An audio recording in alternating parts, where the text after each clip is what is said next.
No ar, Faixa Livre, rádio jornalismo de verdade, a informação de primeira qualidade, a interpretação e os comentários das notícias, entrevistas, o contraditório.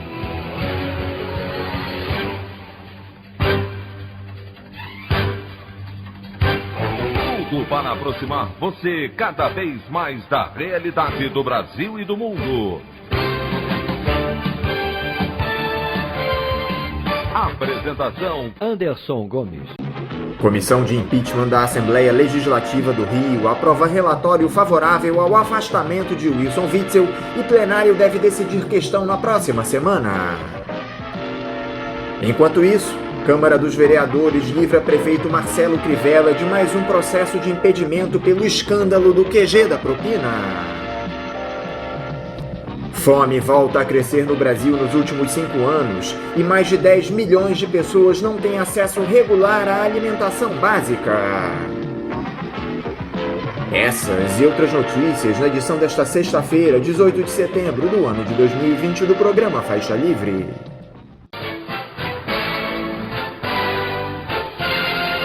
O comentário de Anderson Gomes.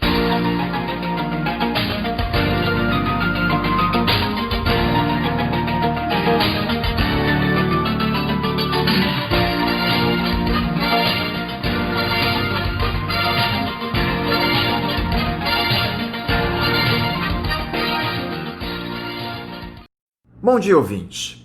A Comissão Especial de Impeachment da Assembleia Legislativa do Rio de Janeiro aprovou ontem por unanimidade o relatório do deputado Rodrigo Bacelar, do Solidariedade, pelo prosseguimento do processo de afastamento do governador Wilson Witzel. O texto agora será enviado ao plenário da Alerj e a expectativa é de que ele seja votado pelos parlamentares na próxima semana. Dos 25 integrantes da comissão, apenas o deputado João Peixoto, do Democratas, não compareceu, pois está internado com a Covid-19. Até mesmo Léo Vieira, do PSC, mesmo partido de Witzel, se colocou favorável ao relatório. Em sua defesa, o governador afastado pelo Superior Tribunal de Justiça argumentou pelas redes sociais que recebeu com respeito e tranquilidade a decisão dos parlamentares, mas que não cometeu crimes e está sendo julgado sem direito à ampla defesa. Fato é que a situação de Witzel é praticamente irreversível. A cassação de seu mandato são favas contadas.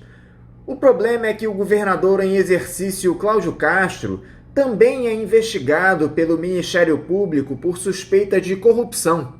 A Rede Globo divulgou na última quarta-feira imagens que mostrariam supostamente o substituto do ex-juiz federal indo ao encontro de um executivo da empresa Servilog para receber cerca de R$100 mil em propina por um contrato na Fundação Leão 13. A sujeira é ampla, geral e irrestrita. Na capital do estado, a situação não é muito diferente.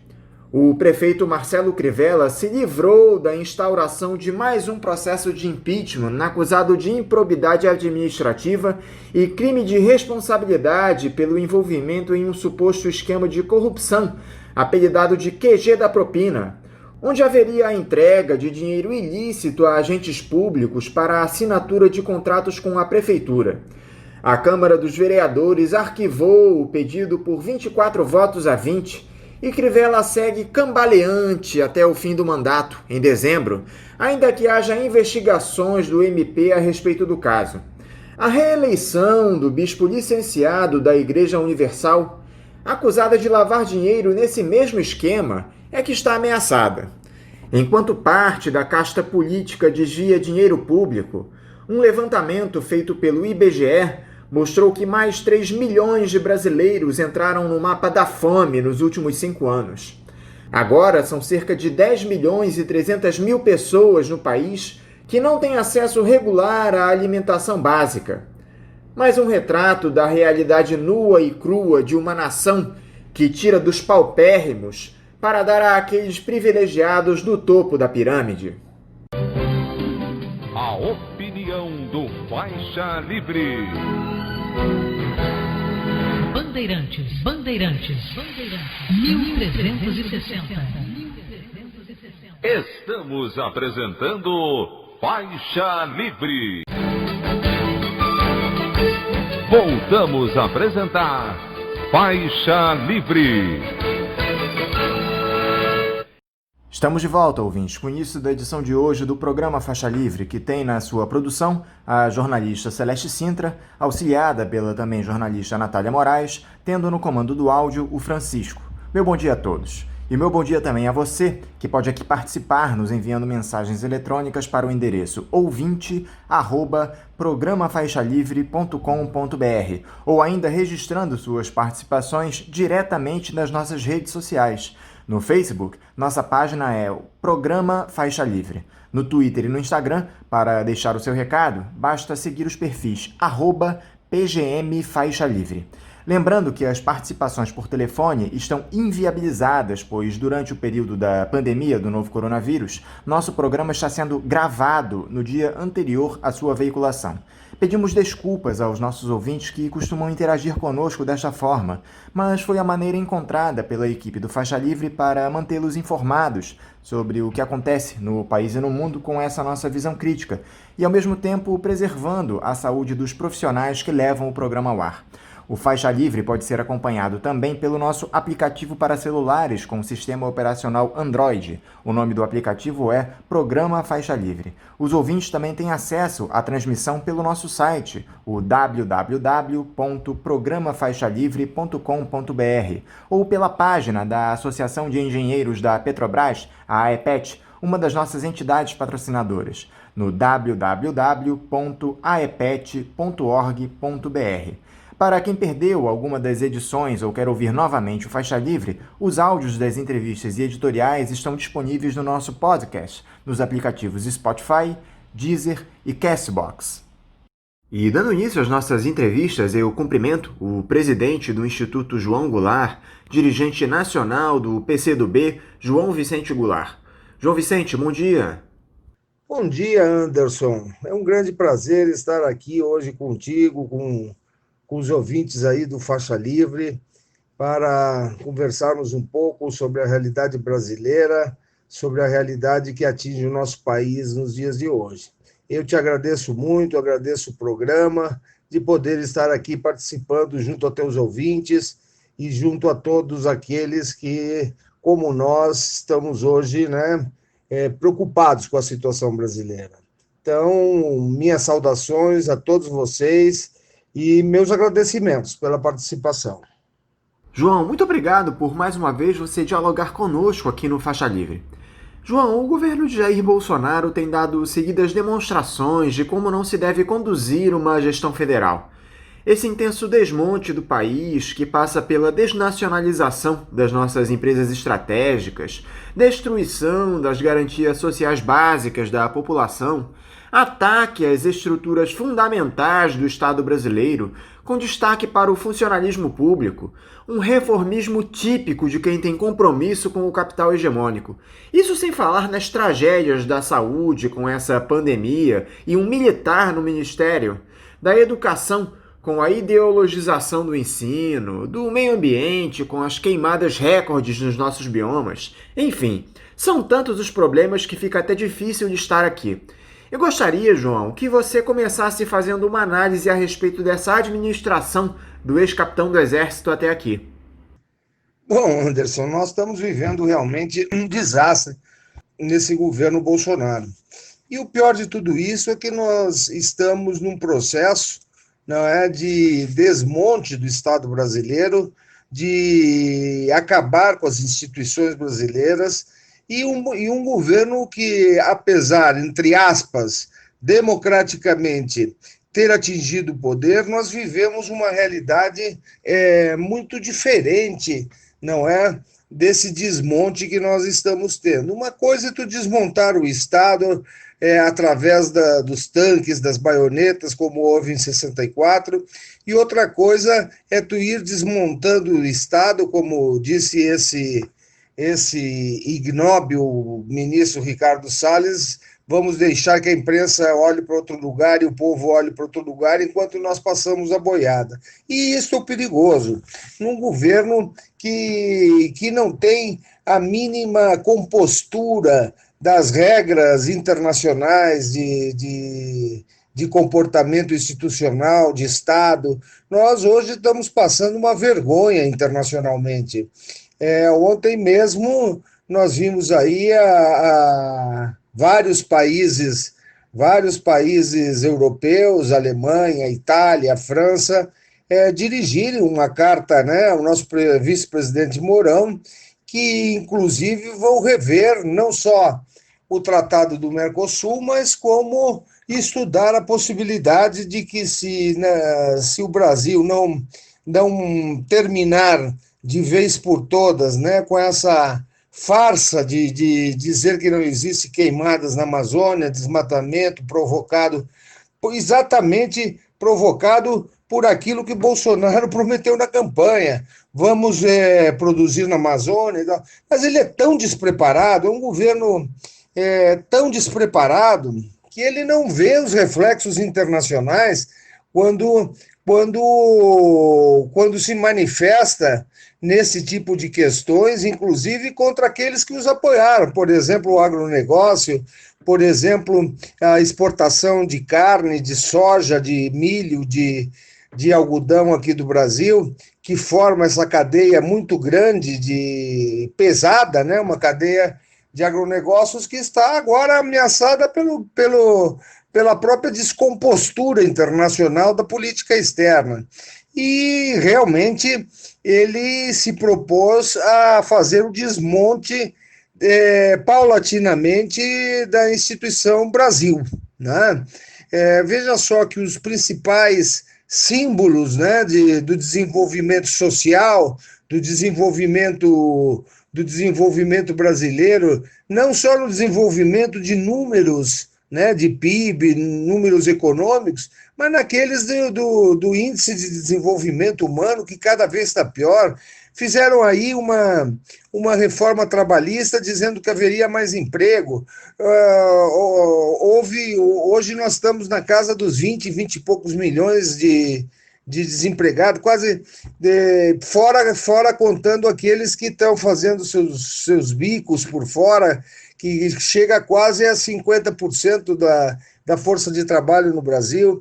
Então é um despreparo total esse governo e um cinismo nas proposituras políticas de fazer inveja a qualquer país. Então você tem um ministro de Relações Internacionais, não é?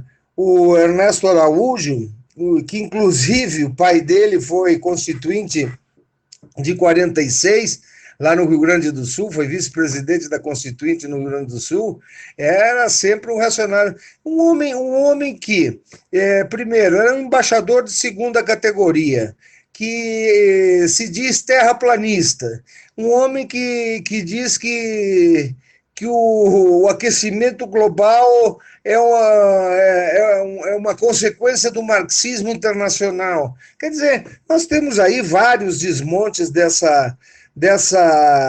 desses símbolos que terminaram com o Ministério do Trabalho, terminaram com o Ministério do Planejamento.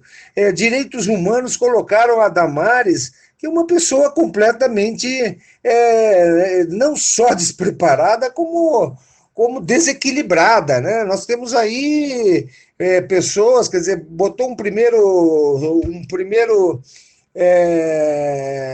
ministro da Educação que fez uma peça hitleriana, né? É uma desmoralização total esse governo. Agora, nós temos que ter o equilíbrio suficiente. Eu acho que as oposições devem ter o equilíbrio suficiente para termos uma saída. Eu acho que a questão da frente ampla é uma questão sine qua non, fundamental nesse momento.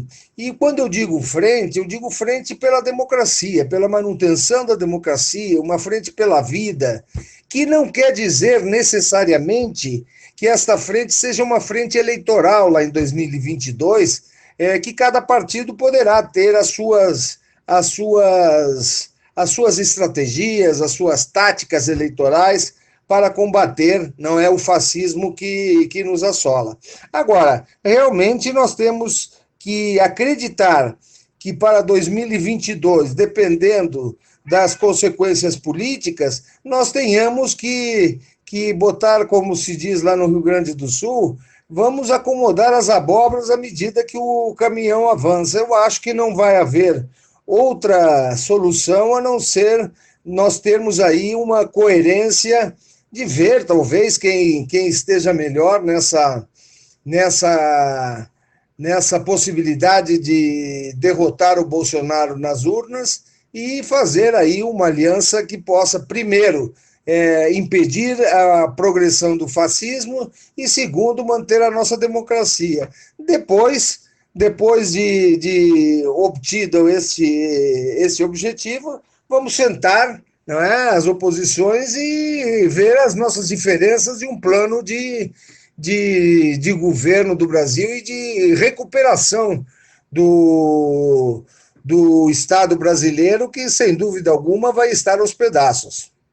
Falando um pouco a respeito da gestão dessa pandemia de Covid-19, João Vicente, nós tivemos 2 ministros da saúde nesse período, o Luiz Henrique Mandetta e o Nelson Tais, que acabaram demitidos por não concordarem com os absurdos negacionistas defendidos pelo presidente da República.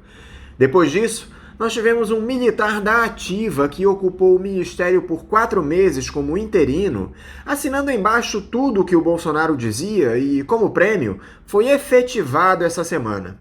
O balanço disso são 135 mil mortes pela doença até aqui, o país com o segundo maior número de óbitos no mundo. O que deveria ter sido feito de diferente, João, para que não tivéssemos um saldo tão negativo nessa pandemia do novo coronavírus? Bom, Anderson, todos nós sabemos o quanto essa tragédia, né, sanitária está atingindo o Brasil. Agora, nós, evidentemente, temos na condução dessa tragédia, isso é uma coisa que atingiu o mundo inteiro, vai mudar as relações humanas, as relações comerciais, as relações, enfim, as relações entre os países mundiais, até porque é uma realidade nova, é uma coisa que atingiu todo mundo. Agora, uma das coisas que nós pecamos foi exatamente o comportamento do presidente da República, né? Ele não ignorar e tratar com tanta indiferença um povo que, como tu disseste, já atingimos hoje 135 mil mortos, são 135 mil famílias com nome, sobrenome, com endereço fixo, que são brasileiros, irmãos que estão aí sofrendo por falta de um atendimento mais prestativo, mais humano. Eu não vi, por exemplo, o nosso presidente... Durante tudo isso, eu só vi ele desprezando com indiferença essas mortes, e daí vai morrer mais gente, não sei. Quer dizer, nós, além do comportamento do presidente da República, em não cuidar, dar exemplos negativos de não usar máscara, de sair, é uma gripezinha, eu sou atleta, esse tipo de baboseira que ele fala... isto trouxe, evidentemente, um exemplo muito negativo para nós. Agora, o principal deles, do comportamento do presidente da República, é o negacionismo da ciência. Ele negar a ciência e vir com essa história de cloroquina... veja só, importou cloroquina, quer dizer, hoje não tem arroz na mesa dos brasileiros, mas tem cloroquina sobrando. Agora, mesmo com a efetivação aí do Pozuelo no Ministério da Saúde, que é uma barbaridade, quer dizer, tirou vários técnicos, né, que compunham as secretarias diversas do Ministério de Saúde, de controle. Eu não sei realmente se eles pensam que o vírus da pandemia não é um bichinho que possa ser morto a bala, só pode ser isso, porque botar milico para cuidar da saúde do povo brasileiro é realmente um suicídio, não é? Agora, evidentemente que essa ascensão dos militares no poder é uma ascensão que veio junto com Bolsonaro, ele precisou desse apoio ele realmente tinha e tem intenções de acelerar, né, e desmontar a democracia, desmontar o Estado de Direito. Então, nós temos aí na cúpula do governo vários militares, inclusive essa excrescência, que é botar um general de exército cuidar da saúde do povo brasileiro. E ainda bem, Anderson, que nós tínhamos mal conduzido, nós tínhamos, né,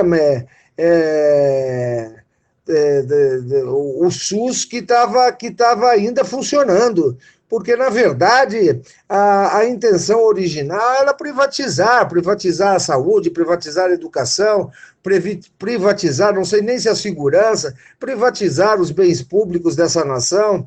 Então, na verdade, nós estamos vendo aí esse negócio de cloroquina, né? Os militares mesmo pagando com estoques de cloroquina, né? Nós sabemos que uma empresa de Minas Gerais vendeu ao laboratório do Exército Brasileiro pelo menos 2 lotes de insumos para a fabricação de cloroquina por um valor 167% mais alto do que ela mesma tinha cobrado da instituição meses atrás. Quer dizer, isso trouxe, inclusive, na semana passada, a Procuradoria-Geral da República também recebeu uma denúncia sobre essa questão. Então, dizer que esses militares estão aí para servir o povo brasileiro é uma grande falácia. Militar tem que estar dentro do Exército para cuidar da segurança pública nacional, que também não o fazem, né? Outro dia, até no Facebook, eu estava vendo o Bolsonaro mandando 290 militares para o combate ao fogo, quando nós temos 350 mil soldados fazendo o quê dentro dos quartéis? Então, nós temos aí essa tipo de política, né, que nos afetou na pandemia. E nós vimos aí como o Brasil é um país de dimensões continentais, o pouco valor que ele deu para aquela junção dos governadores, que foi quem realmente salvou o Brasil. Eu acho que se nós tivéssemos dado mais atenção, não é, ao grupo que foi formado dos governadores para o combate à pandemia, o Brasil teria tido muito menos mortes, muito menos tragédias individuais e familiares do que aquelas que nós tivemos. Então, é mais esse combate à pandemia é mais uma das irresponsabilidades desse governo. Por falar em militares no governo, João, nós temos visto até agora um sem número de oficiais das Forças Armadas em postos no Executivo, algo que não foi visto sequer durante a ditadura. Isso tem conferido à gestão federal um caráter autoritário, combinado aos discursos totalitários do Bolsonaro. Você observa alguma semelhança entre esse autoritarismo que está colocado atualmente com aquilo que tivemos em 1964, quando seu pai sofreu o golpe enquanto ocupava a presidência? É possível se estabelecer um paralelo entre essas duas situações? Olha, 64 se deu a ascensão dos militares pela força bruta, né? Eu acho que nós temos aí existe sim um paralelismo, mas existe também uma grande diferença esses militares que assumiram junto com o Bolsonaro, eles vieram para pilhar o Estado brasileiro. Eles vieram orientados pela política do Guedes, quer dizer, que é entregar tudo da nossa nacionalidade, entregar saúde, educação, tudo para a área de privatização. Então, eles estão nesses postos aí, não como aqueles militares de 64 que deram um golpe, também um golpe, mas era um golpe mais... o argumento do golpe de 64 era um argumento de um golpe ideológico. Então, as posições dos militares de 64 tiveram muitas vezes posições nacionalistas que esse governo que esse governo do Bolsonaro, se duvidar, esses militares que estão aí, inclusive militares da ativa, como Pozuelo, como que não deveria, porque se juiz para assumir um posto ministerial tem que sair, como saiu o Moro da magistratura, esses militares teriam que sair, né? Ou pelo menos ir para a reserva para assumir postos dentro do setor público. Agora, o que eu vejo é o seguinte, 64, por exemplo, o que está acontecendo aqui é devido a 64. Por quê, Anderson? Em 64, para darem o golpe militar no Brasil, é bom lembrar aqui aos ouvintes que foram caçados para darem o golpe militar de 64, existiam militares nacionalistas na época, foram caçados quase 7 mil militares em 64. O que significa isto? Que entre 64 e 68, toda aquela filosofia dos militares nacionalistas, do Lott, enfim, de vários generais que existiam na época, que apesar de terem uma ideologia de direita, mas eram ideologicamente posicionados pela nação, pelo nacionalismo, a Petrobras, a Eletrobras, as empresas públicas estatais que nós temos, a defesa, inclusive criando mais. A ditadura criou algumas empresas estatais de importância. Então, o que houve? Houve entre 64 e 68, na Escola Superior de Guerra, na concepção militarista, chamava-se MCI. Vamos lutar contra o MCI, é o Movimento Comunista Internacional, que até hoje eles falam. E eles não acabaram com isso. Eu acho que na cabeça deles, o Movimento Comunista Internacional, o Marx ainda está vivo, está dentro de uma célula viva, o Stalin e o Lenin. Mas, enfim, eu acho que esses militares que assumiram o governo agora vieram para pilhar, para seguir o exemplo dos maus políticos que também fizeram do nosso país essa cultura da propina que nós temos que eliminar prontamente quando recuperarmos, numa grande aliança, o governo para o povo brasileiro. Outra coisa que impressiona, João Vicente, é essa tragédia ambiental que está colocada. Os incêndios fora de controle no Pantanal, o desmatamento acelerado na Amazônia. Os olhos do mundo estão voltados para o Brasil diante de tudo isso. Na sua opinião, por que o governo federal, na gestão Bolsonaro, não age de maneira efetiva para evitar esse tipo de desastre nos nossos biomas, João Vicente? Os efeitos deletérios desse quadro são sentidos inclusive na nossa economia. Bom, Anderson, e na questão ambiental do Brasil, nós estamos verdadeiramente um país completamente despreparado, né? Sem vontade de atender aos requisitos mínimos internacionais. Nós temos aí um ministro, né, que disse de boca aberta, lá naquela reunião do Palácio, que o negócio ali ele foi bem claro, o negócio era tocar boiada enquanto as pessoas não olhavam, tirar os decretos que paralisavam ou as instruções do IBAMA, as instruções do Instituto Chico Mendes, que controlam e não dar condições para que se prossiga o combate, né, ao desmatamento, à biodiversidade, enfim. Mas isso aí já foi um programa, um discurso da campanha do Bolsonaro, só que eles não sabiam da repercussão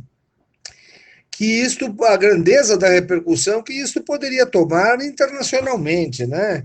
Agora, tendo esse ministro, Ricardo Salles, que é um parasita, né? É um verdadeiro parasita, um hipócrita, que manda paralisar as ações contra o desmatamento e as queimadas, né? Até o nosso prefeito Arthur Virgílio, lá de Manaus, já pediram, já esculhambaram com as atitudes descaradas, hipócritas desse ministro. Ou seja, reserva indígena sem respeitar. E nós temos no Brasil um meio ambiente excepcional, ou seja, nós temos aí biomas brasileiros como o Cerrado, como o Pantanal, a Amazônia, principalmente outro bioma que poucas pessoas falam, mas é a Amazônia Azul, que é os 8.000 e tantos quilômetros de costa por 200 milhas náuticas em direção ao Oceano Atlântico, que estão completamente desprotegidas. Quer dizer, nós no ano passado tivemos aí um derrame de petróleo que até hoje não foi investigado. Nós estamos desrespeitando todas as normas internacionais. Nós estamos queimando um patrimônio mundial, que é o patrimônio da floresta amazônica. Isto vai nos trazer, inclusive, já está nos mostrando, por outro lado, o aumento, porque existem aqueles rios, aquela umidade que chama-se rios aéreos, que é o que nos traz a umidade para o centro-oeste, que faz o clima ficar mais ameno. Esta queimada no Pantanal é um desastre ecológico tremendo. Quer dizer, uma das maiores faunas do planeta está sendo dizimada, queimada. E eu pergunto, o Bolsonaro mandou 390 soldados para lá, nós temos 340 mil soldados. O que fazem? Eu já falei isso, creio que anteriormente. O que fazem? Por que não mandam esses soldados para combater o fogo e preservar uma das coisas mais belas que o Brasil tem, que é o Pantanal Mato-Grossense? Então, verdadeiramente, eu acho que a Europa, por iniciativa da primeira-ministra Merkel, ao tomar essas medidas contra os produtos de exportação do Brasil, principalmente os produtos alimentícios que vão para a Europa, e essas reações da Europa também vão se estender, porque a Europa tem uma significação política muito grande que faz outros países seguirem. Então, é tal o despreparo desse governo que nas áreas indígenas, nas áreas quilombolas, nas áreas dos ribeirinhos, que ele simplesmente acha que as loucuras que ele prometeu na campanha deve deixar destruir a Amazônia para continuar plantando soja, plantando milho no agronegócio, ou seja, na monocultura, que nos traz aí também outro grave acontecimento, que é a liberação de todos esses venenos, agentes laranjas e tal, proibidos no mundo inteiro, que está contaminando nossas matas, nossos rios e nossa fauna autóctona desses biomas, né? Então, realmente, nós temos um descontrole completo, Anderson. É um governo que eu pergunto, o que esse governo fez de positivo? Mesmo na sua posição liberal, de entrega, o que ele fez de positivo? Eu não encontro nada de positivo, eu continuo encontrando o desmonte do Estado brasileiro. Fizeram a reforma trabalhista porque haveria mais empregos. Nós temos mais de 5 milhões de desempregados após a reforma, ou seja, chega quase a 20 milhões, sem carteira, sem nada. Nós temos aí a reforma que eles implantaram, a reforma da Previdência, que com isso traria novos investimentos ao país, que o capital internacional, após a reforma previdenciária, traria. Até 30 de junho, retiraram do Brasil 45 bilhões de dólares por falta de credibilidade. É assim que nós estamos indo. É um governo de total irresponsabilidade e falta de credibilidade internacional. Já a nossa política agrícola, João, é das piores possíveis.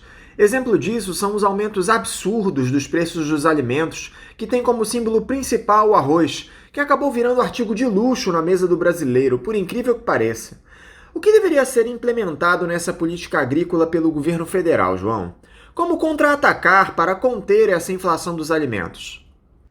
Bom, Anderson, na questão da política agrícola nacional, é uma questão de total submissão ao agronegócios. E quando eu digo total submissão, nós levamos em conta o seguinte: é a liberdade total para o agronegócios realizar as suas operações de exportação, as suas realizações. Agora, isso foi um abandono, mesmo nós tendo uma produção enorme de alimentos, de arroz, de trigo, de soja, de sorgo, de algodão. São produções, evidentemente, que primeiro tem que se atender à nação brasileira, ao público brasileiro. Há anos atrás, lá nos anos 70, 80, nós tínhamos a política de preço mínimo, né, que garantia aos produtores, principalmente de arroz e de trigo, a formação de estoques reguladores. Isso acabou, quer dizer, dane-se a população se é melhor exportar o arroz com $1 a 5 e pouco, que vai render muito mais, e que falte arroz aqui dentro. Aí vem um imbecil e diz, troca o arroz por massa. Mas o que é isso? É um desrespeito à população. Então, veja só, na época, na política agrícola, nós tínhamos o controle de estoque. Ou seja, você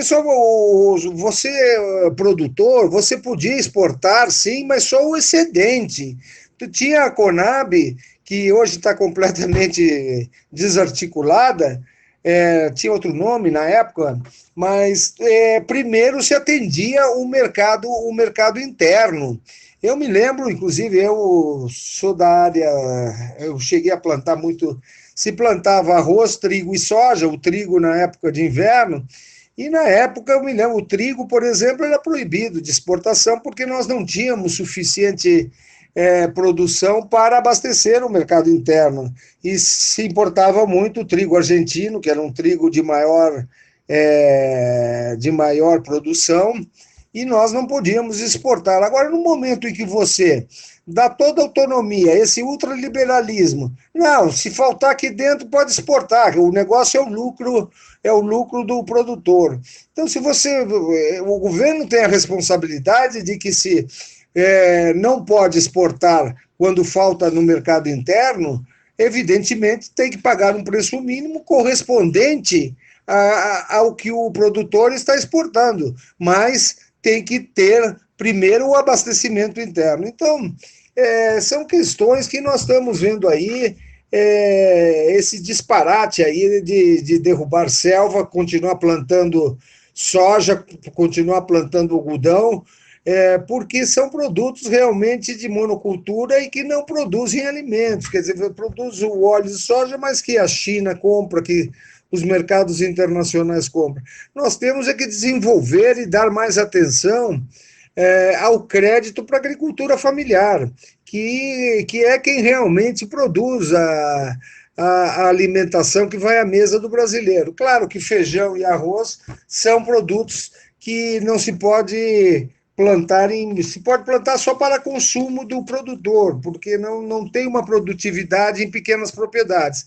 Mas, na realidade, o que nós temos que fazer é voltar a ter uma política de estoque reguladores no Brasil e, principalmente, só exportar o excedente, senão nós não vamos ter. Agora, isso pouco importa para o Guedes, ele o que quer é o lucro acima de qualquer coisa. Então, nós temos que cuidar da política agrícola também nos referenciando ao financiamento da agricultura familiar, senão nós vamos transformar o Brasil aquele Brasil anterior à Revolução de 30, que era uma grande fazenda de café, né? E daqui a pouco nós só estamos exportando produtos primários e reduzindo as indústrias. Tanto é que 700 mil empresas foram fechadas durante a pandemia e nós não tivemos resposta do crédito para manter os empregos nas referidas empresas. O que tem dado uma repercussão enorme aí em Brasília, João, é essa tentativa de se perdoar as dívidas tributárias das igrejas, que o Bolsonaro acabou vetando, mas de maneira surpreendente sugeriu aos parlamentares a derrubada do veto. Os deputados do seu partido, o PCdoB, acabaram votando enquanto bancada pela manutenção do perdão das dívidas dos templos religiosos, que se aproximam de R$ 1 bilhão. Houve uma série de críticas a esse posicionamento do PCdoB, que teria partido da direção da legenda. Você concorda com essa decisão da bancada de aprovar essa matéria polêmica, João? Realmente, Anderson, esta questão dos templos religiosos, isto deu uma repercussão muito grande, politicamente muito grande, sobre a aprovação desse texto pelo Congresso Nacional. Mas, na verdade, você pergunta aí sobre o PCdoB, na verdade, a emenda que estava sob análise retirava dos templos de qualquer culto a caracterização de contribuinte. Isto para evitar a tributação sobre as atividades acessórias, tais como as atividades sociais que as instituições fazem, enfim. A grande comoção de tudo isto é que, na Constituição Federal, ela determina que é vedado à União e aos estados, e ao Distrito Federal também, como assim os municípios, instituir impostos sobre templos de qualquer culto, de qualquer culto. E o PCdoB, não olhando de forma genérica, é bom lembrar que a liberdade de culto, equiparando todos os cultos no Brasil, foi uma cláusula constitucional obtida pelo então deputado Jorge Amado, que era do Partido Comunista e garantiu a liberdade de cultos religiosos no Brasil, de qualquer índole, na Constituição de 46, como um direito fundamental dos brasileiros. Agora, a tributação sobre a contratação de funcionários, ela não pode ser extinta, e esta é uma confusão que se formou em torno disso. Ou seja, nós já temos leis direcionadas a que, tanto é que o próprio Bolsonaro se excluindo de aprovar essa lei, porque, como é uma cláusula constitucional, se ele aprovasse essa lei, ele estaria infringindo uma cláusula constitucional, ele devolve com uma coisa muito estranha ao parlamento, que diz: eu tenho que votar para não estar fora da Constituição, mas você, se quiser, derrube o veto. Quer dizer, uma coisa também muito relativa. Agora, o que se confunde muito no Brasil, vamos ser sinceros, é que esse foco está repercutindo muito nesse neopentecostais, né? Nos neopentecostais, que realmente estão recolhendo contribuições dos fiéis de uma forma, eu diria até uma forma... Tem um vídeo, inclusive, que está no YouTube, dos helicópteros que saem cheios de mala de dinheiro dos fiéis nos domingos, lá no templo em São Paulo, da Universal, e isso causa realmente um constrangimento muito grande na população, que vê isso como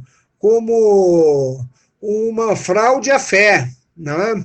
Agora, a intenção da bancada do PCdoB foi votar na manutenção do que diz a Constituição. Agora, realmente deu esse transtorno político, essa grande repercussão.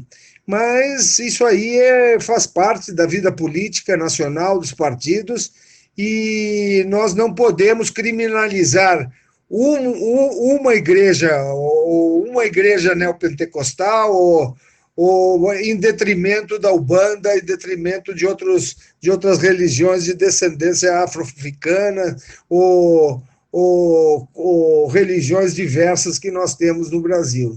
Então, a intenção foi essa, mas a repercussão foi negativa, sem dúvida. O texto agora volta ao Congresso para que os parlamentares mantenham ou derrubem os vetos do presidente da República. Você acredita que o PCdoB possa agora rever sua posição em relação à dívida tributária das igrejas, João? Ô Anderson, essa realmente repercutiu muito, nós já discutimos isso a nível nacional, mas é uma decisão que ainda não foi tomada pelo coletivo nacional do PCdoB. Nós temos aí enfrentamento das eleições municipais, uma eleição muito difícil, como todos sabem, uma eleição que, em certo ponto, essa cláusula de barreiras que nós vamos ter em 2022, temos que preparar essa eleição municipal para ter uma estrutura de enfrentar a eleição de 22 com mais fortaleza, mais fortalecidos. Essa determinação da impossibilidade de coligações na proporcional nos traz também muita dificuldade nas pequenas cidades e municípios. Então, mas é uma decisão da bancada que está em estudo e nós vamos rever a melhor fórmula possível para ficar ao lado da onde nós sempre estivemos, que é na defesa, não é, dos trabalhadores, na defesa do povo humilde do Brasil. Para encerrar, João, essa oposição que eu acabei de citar parece um tanto perdida durante essa gestão bolsonarista. Na minha opinião, falta a união dos partidos, falta um projeto de país, falta a atitude dos representantes da institucionalidade. Qual é a sua análise para a nossa oposição, João, enquanto o Bolsonaro parece caminhar firme para a reeleição em 2022? O que seria um verdadeiro pandemônio para o nosso país? Bom, as oposições realmente nós estamos vivendo, né, é um momento difícil. Eu acho que a oposição ao governo Bolsonaro não é apenas uma oposição hoje de esquerda, não é? Existem partidos de centro que já estão nesse caminho opositor ao governo Bolsonaro. Diante disso, evidentemente que nós temos duas opções: a construção de uma frente ampla. Eu digo sempre o seguinte: uma coisa é construir uma frente ampla em favor da democracia, em favor da vida, em favor da biodiversidade, que são pontos comuns que inclusive parte do centro-direita já está numa posição opositora, não é? O nosso Arthur Virgílio, lá do PSDB, está numa posição dessas. Hoje o Ciro, o PDT, fez alguns já alianças na Bahia com o ACM Neto, com o Rodrigo, ou seja, nós temos aí essas duas opções. Uma coisa é montar a frente contra Bolsonaro, que é uma coisa que as pessoas confundem, e nós vemos muito isso nas redes sociais, eleitoralmente, outra coisa que será 2022. Ou seja, nós primeiro temos que montar uma frente para proteger a democracia, proteger a vida, colocar essas adversidades publicamente, internacionalmente, que o Brasil está vivendo. Por outro lado, existe, evidentemente, a tática de montagem da tática política, da tática eleitoral, não é, de 2022. Mas eu tenho certeza que até lá nós vamos ter aí a consciência necessária para montar essa frente com um programa comum, né, que nos abarque a todos, ou seja, porque nós vamos, se as oposições ganharem, evidentemente vamos ter que reconstruir um país, reconstruir a nossa dignidade, reconstruir a nossa esperança, reconstruir o destino, não é, das oportunidades desse país para os brasileiros que vivem nesse país. Nós queremos um país para todos os brasileiros e não aqueles que tenham mais. Nós não queremos um país de banqueiros, de multinacionais. Nós queremos que os benefícios desse país sejam divididos entre todos, que haja uma responsabilidade de crescimento humano e não apenas de crescimento econômico. Então, eu acho, Anderson, que nós vamos ter esse equilíbrio e essa sabedoria de, chegando em 22, não é, um ou outro, nós fazermos uma mesa redonda para construir esse projeto de nação, de reconstrução de uma nação, e eu tenho muita esperança que nós vamos impedir o prosseguimento desse fascismo. João Vicente Goulart, muito obrigado por mais uma vez você conversar conosco aqui no Faixa Livre. Eu te desejo um ótimo final de semana e um forte abraço. Anderson, os meus agradecimentos também, o meu abraço a todos os ouvintes aí do Faixa Livre. Foi um prazer enorme termos atravessado essa discussão sobre o Brasil, sobre o destino de nossa pátria e sobre a esperança que nos espera. Um grande abraço a todos aqueles que nos escutam e a nossa esperança, o nosso coração haverá de parar de sangrar com a união de todos os brasileiros. Obrigado, um grande abraço. Conversamos aqui com o presidente do Instituto João Goulart e dirigente nacional do PCdoB, João Vicente Goulart. Vamos agora ao nosso primeiro intervalo. Voltaremos daqui a pouquinho.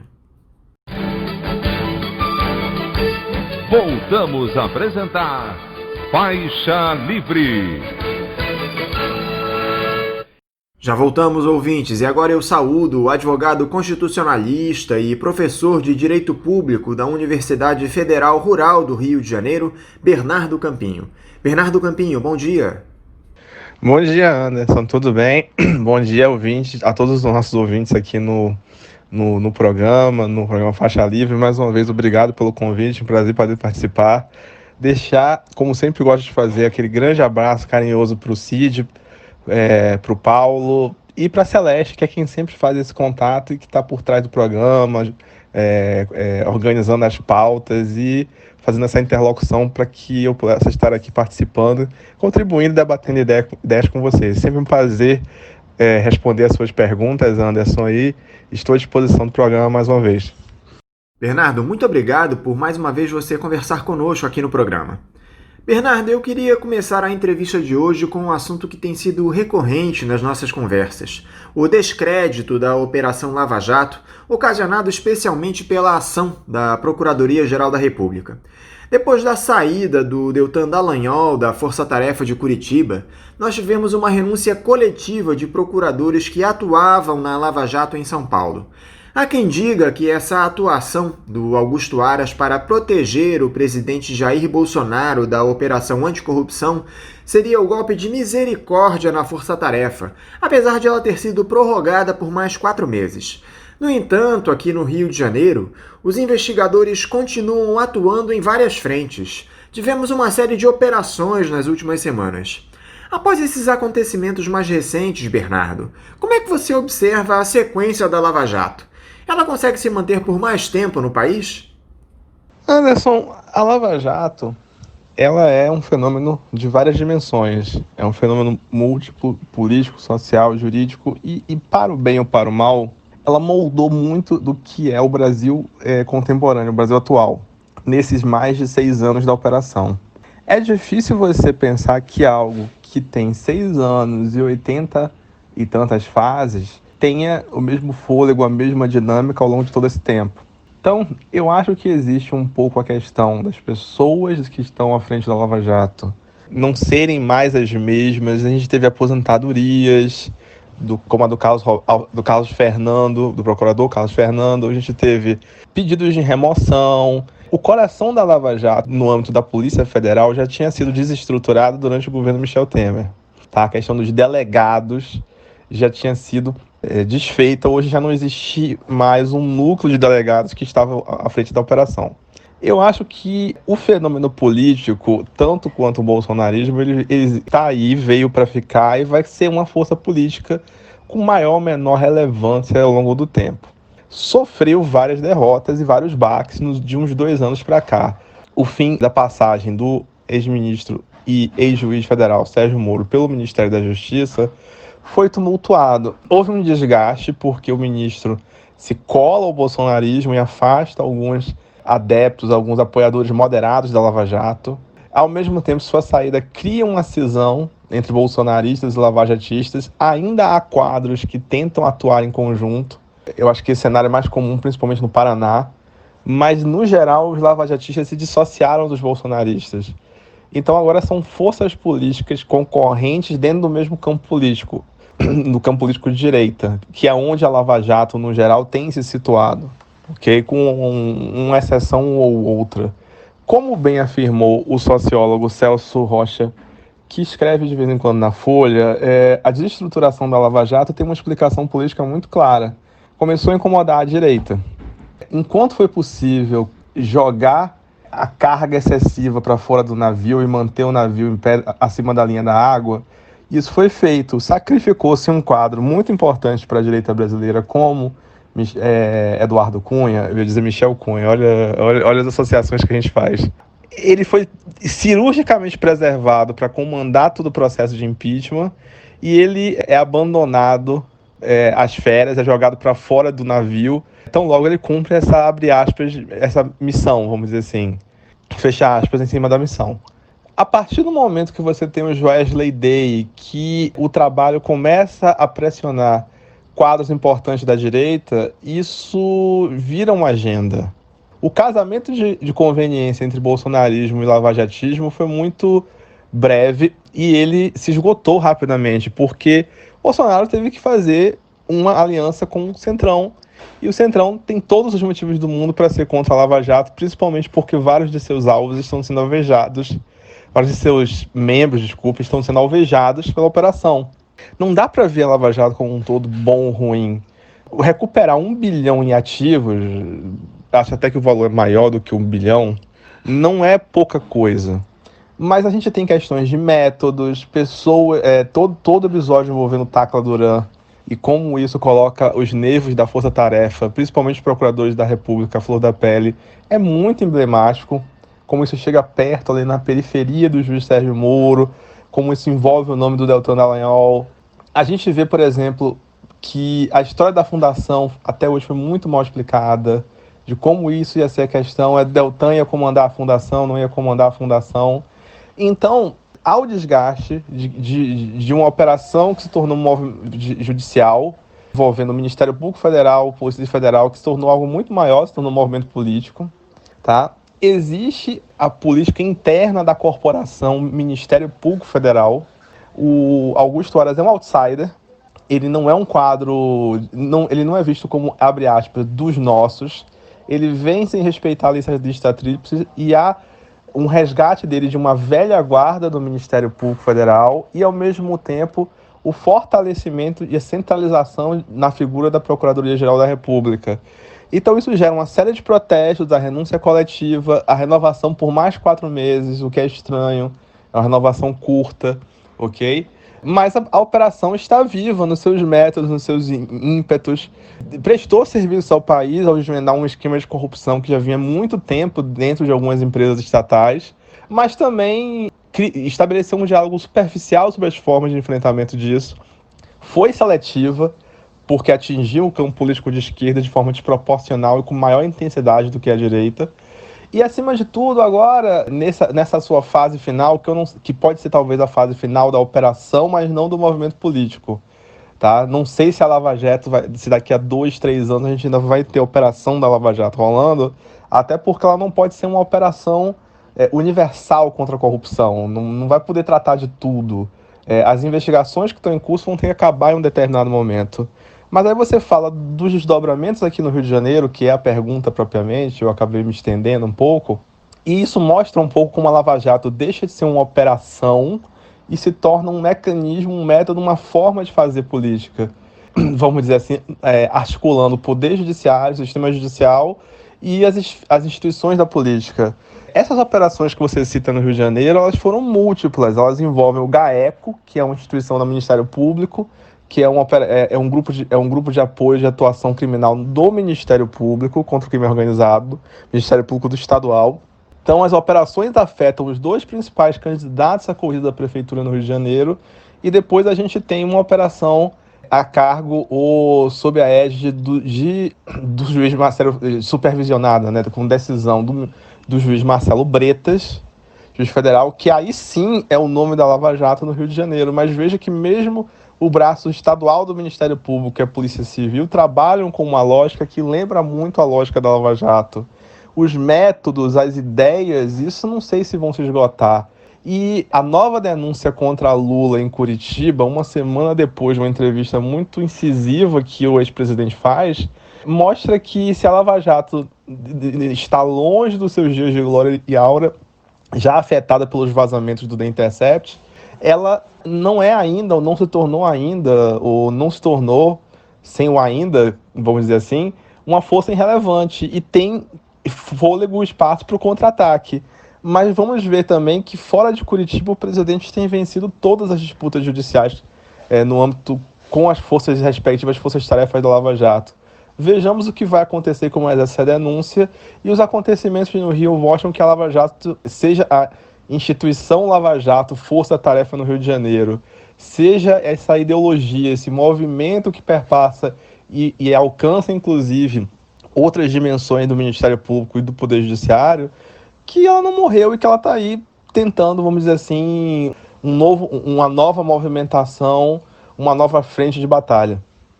Nós ainda vamos voltar a falar da Lava Jato, Bernardo. Mas antes eu gostaria que você avaliasse essa chegada do Luiz Fux à presidência do Supremo Tribunal Federal, que se deu na última semana.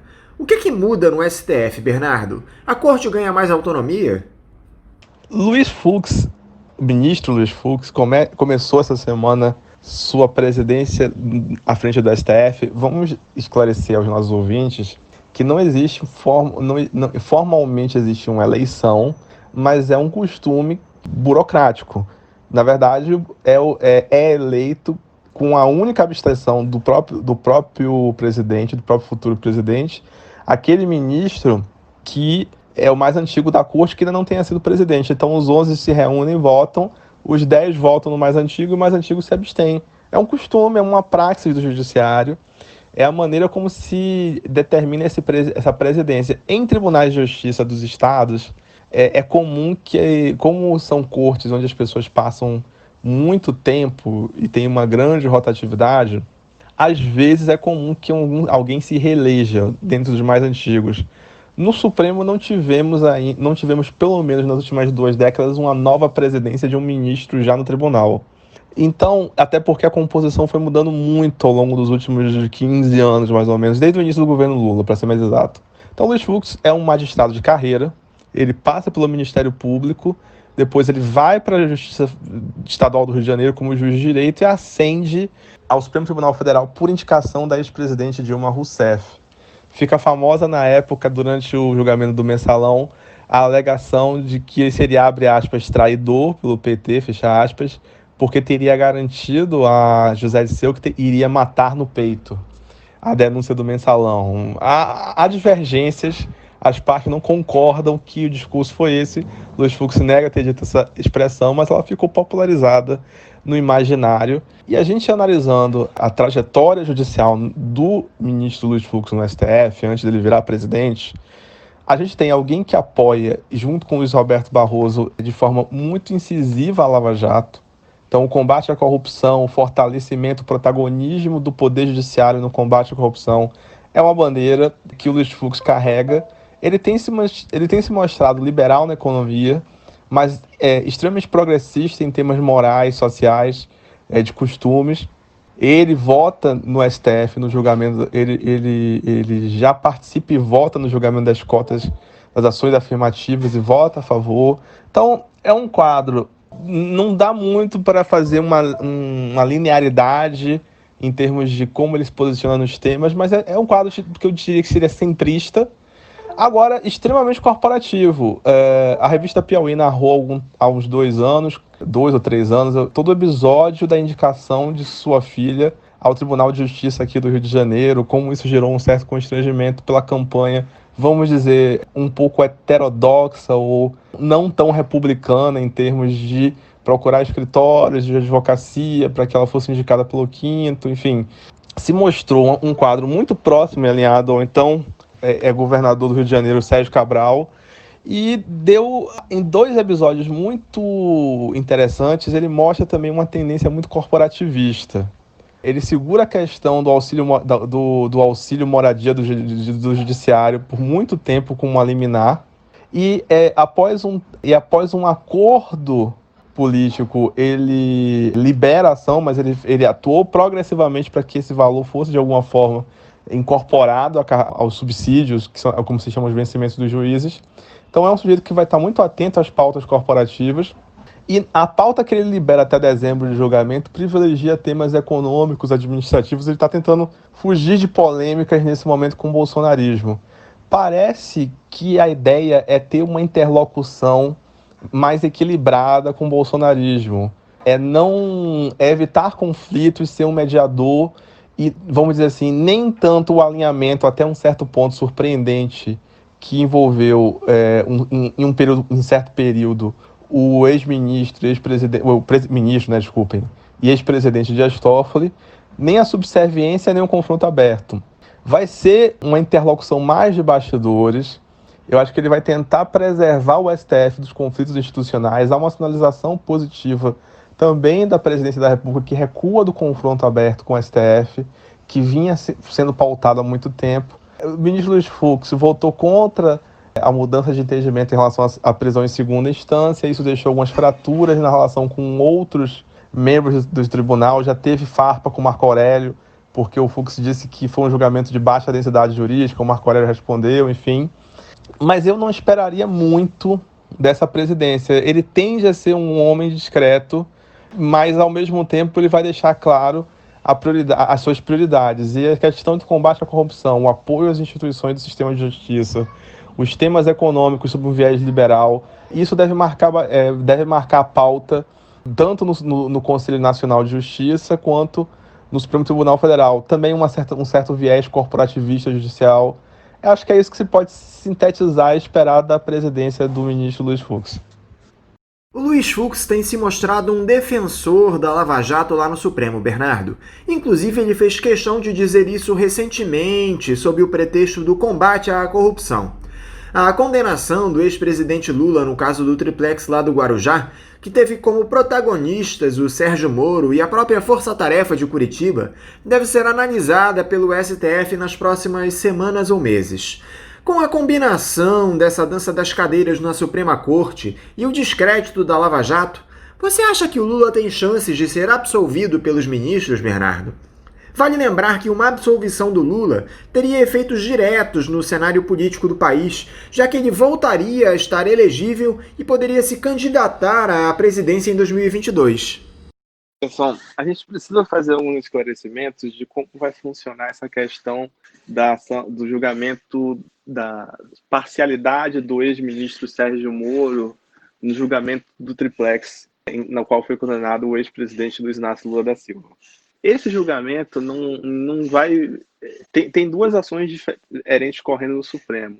O ex-presidente Lula manejou, no final do ano passado, em 2018, manejou um recurso chamado recurso extraordinário, que discute questões constitucionais relativas ao acórdão que o condenou a 12 anos de prisão no Tribunal Regional Federal da 2ª Região no início de 2018. Esse processo subiu e vai ser apreciado pelo Supremo Tribunal Federal, em que o ex-presidente pede, de um lado, a reforma com a absolvição da sentença e de outro, a sua anulação por uma série de vícios e problemas relativos à aplicação da Constituição.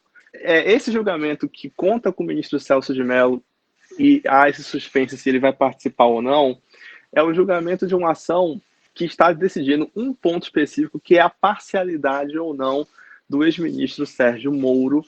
E houve um antecedente de um julgamento agora em agosto, na âmbito da Lava Jato, em que o Celso de Mello desempatou pela parcialidade do ministro do ex-ministro e ex-juiz federal Sérgio Moro. Nessa seara, o que se busca nessa decisão da turma que envolve o ministro Celso de Mello, se ele conseguir participar antes da sua aposentadoria, é a anulação do processo pela parcialidade do julgador, que não necessariamente vai implicar numa absolvição, tecnicamente falando, mas sim na devolução do processo à primeira instância para que um juiz imparcial julgue e prolate outra sentença. Eu teria que resgatar alguns detalhes do processo para saber se há uma alegação também de prescrição, alguma coisa assim, que aí sim levasse à absolvição direta do ex-presidente Luiz Inácio Lula da Silva. Mas ele já é ficha suja, não por essa ação, mas pela sua segunda condenação no âmbito do Tribunal Regional Federal, que no ano passado o condenou a 17 anos de prisão no caso do triplex, não o triplex, desculpe, no caso do sítio de Atibaia, de ter recebido vantagens financeiras ilícitas de construtoras para que financiaram reformas do sítio em troca de favores no âmbito da Petrobras. Como essa sentença já foi confirmada em segunda instância, mesmo que se anule a decisão do triplex, ele continua sendo ficha sujo pela legislação eleitoral, porque continua pendente contra ele uma decisão contrária no âmbito dessa ação relativa ao sítio de Atibaia. Agora, é claro que se ele conseguir comprovar a parcialidade do ex-ministro Sérgio Moro para a primeira ação, ele teria um precedente poderoso para pedir o mesmo na segunda ação do sítio de Atibaia. Só que a gente tem que considerar que a composição do Supremo Tribunal Federal vai mudar no ano que vem. Isso deixa tudo em aberto. Mas o fato da ação ser anulada e a condenação tornada inefetiva e o processo voltar à primeira instância, no caso do triplex, pode não significar direta ou necessariamente uma absolvição, até porque no Supremo não se discute mais culpa criminal ou os fatos, mas sim a aplicação da Constituição. Indiretamente isso pode levar à absolvição, mas não nesse julgamento que se tem a expectativa se Celso de Mello vai participar ou não, mas sim no julgamento do recurso extraordinário.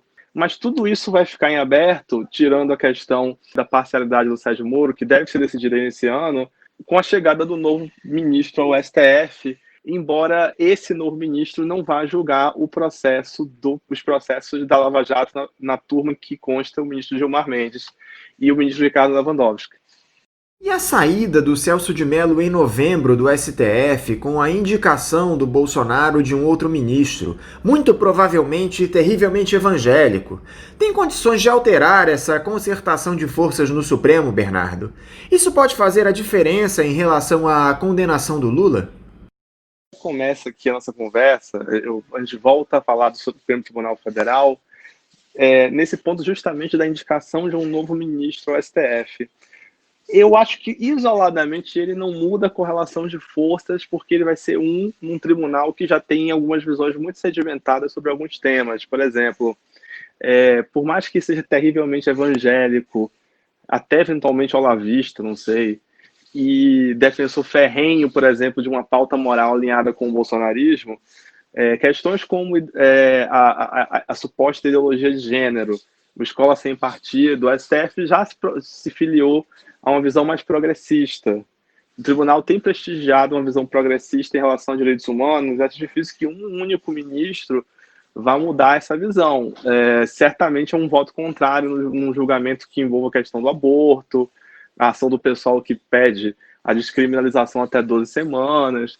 Mas, em alguma medida, essa mudança de correlação de forças vai vir no médio e longo prazo.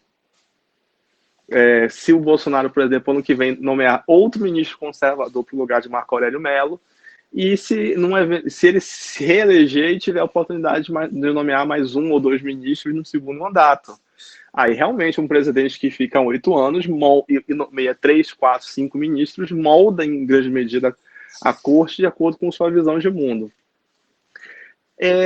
Há uma expectativa se a história da prisão em segunda instância vai ser alterada de novo ou não, porque esse novo ministro poderia ser favorável à volta ao entendimento anterior sobre a prisão em segunda instância. Mas o presidente Jair Bolsonaro, já durante a tramitação do pacote anticrime, e mesmo depois, e de forma mais evidente ainda, depois da saída do ex-presidente do ex-juiz federal Sérgio Moro do Ministério da Justiça, não tem feito dessa questão uma grande bandeira, em parte pelos acordos que ele vem construindo com o Centrão.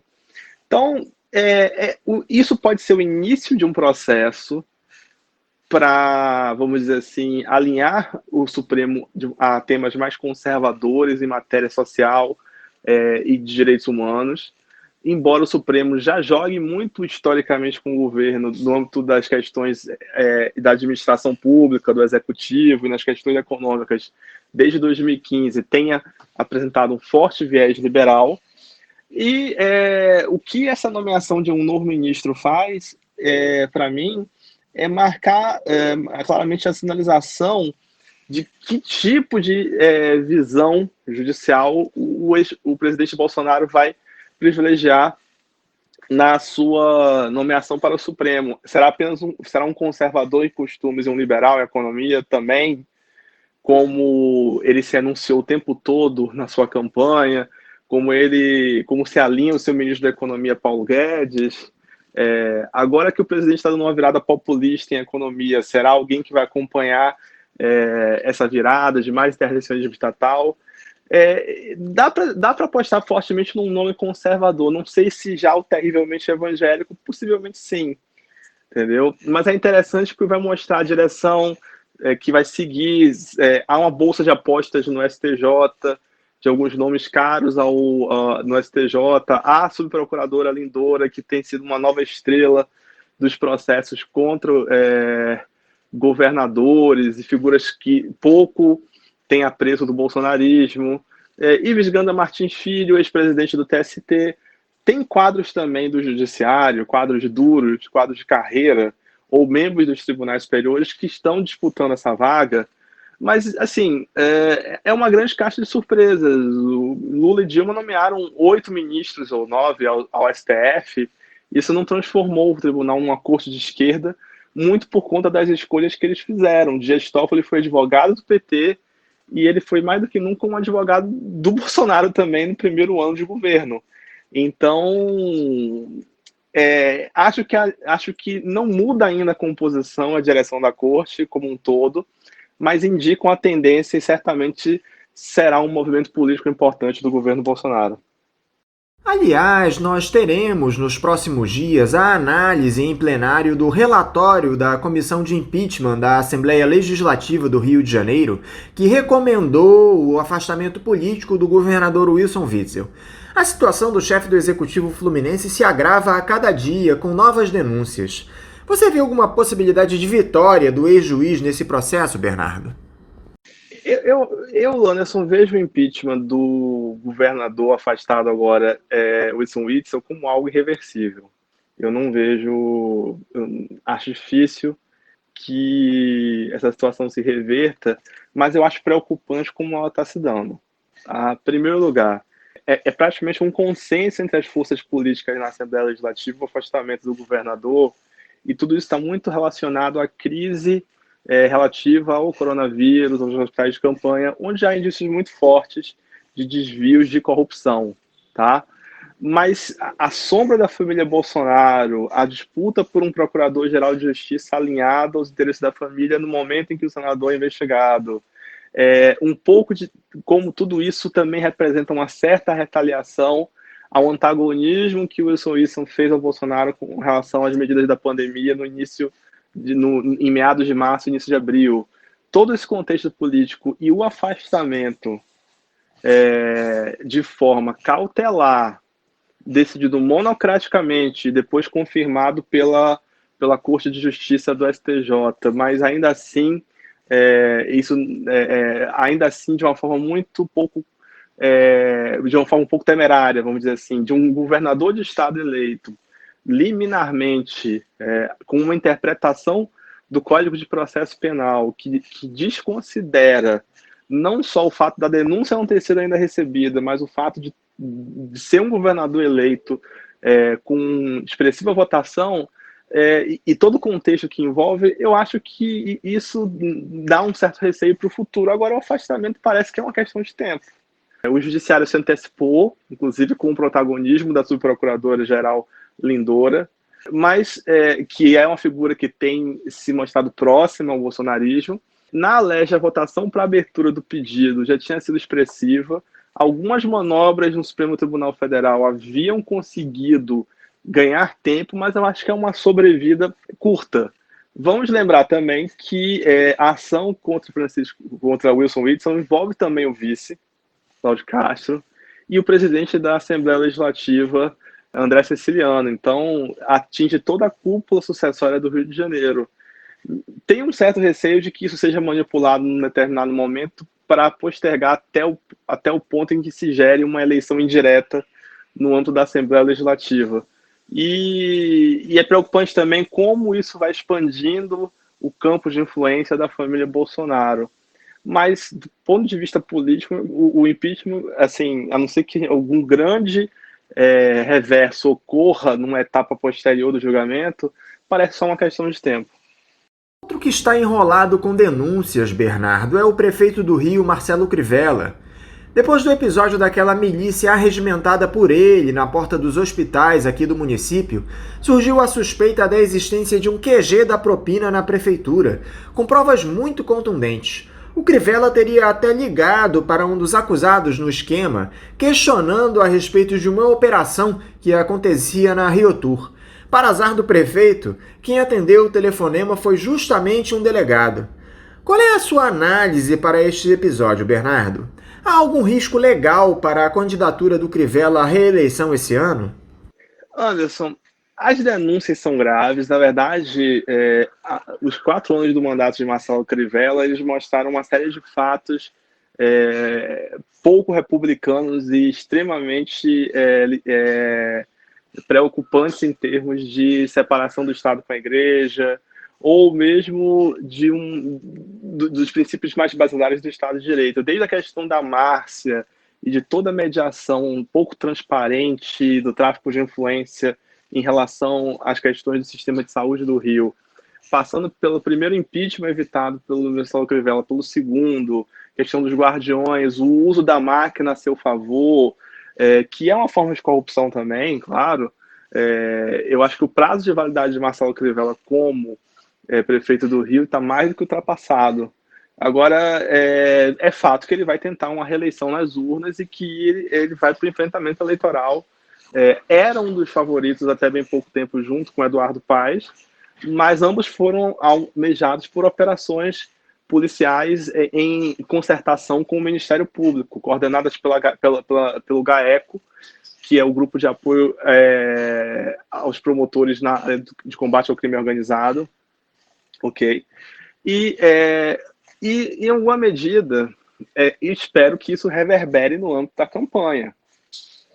Esse e os outros malfeitos que remontam aos anos anteriores, 2018, 2019, enfim.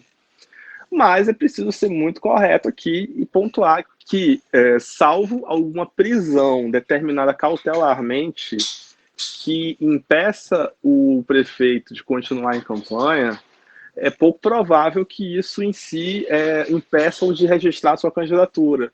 O candidato só se torna ficha suja quando ele é condenado em um órgão colegiado, geralmente de segunda instância, por um certo grupo de crimes.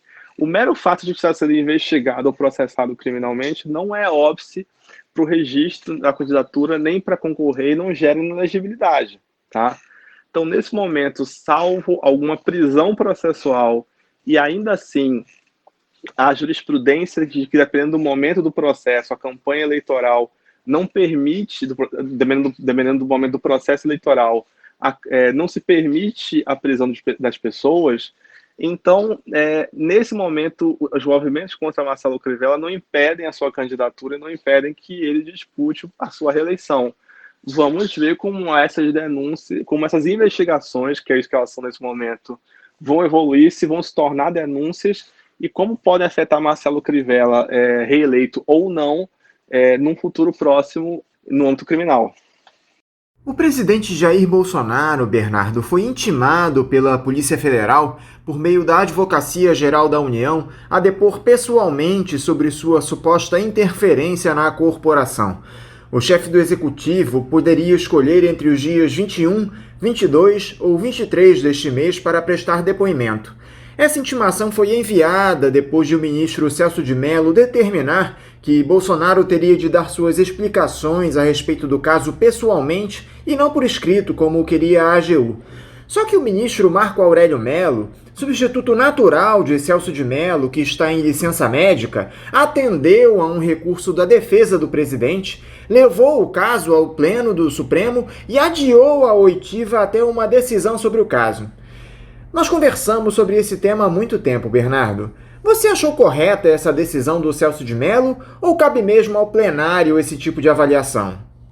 Anderson, em primeiro lugar, a decisão de Celso de Mello, a decisão original, ela está correta. O artigo 221 do Código de Processo Penal, ele claramente estabelece que o presidente da República ele será inquirido no local, dia e hora previamente ajustado entre ele e o juiz. Mas ele será inquirido, ele terá que depor presencialmente e o seu cargo lhe dá a prerrogativa de escolher o momento.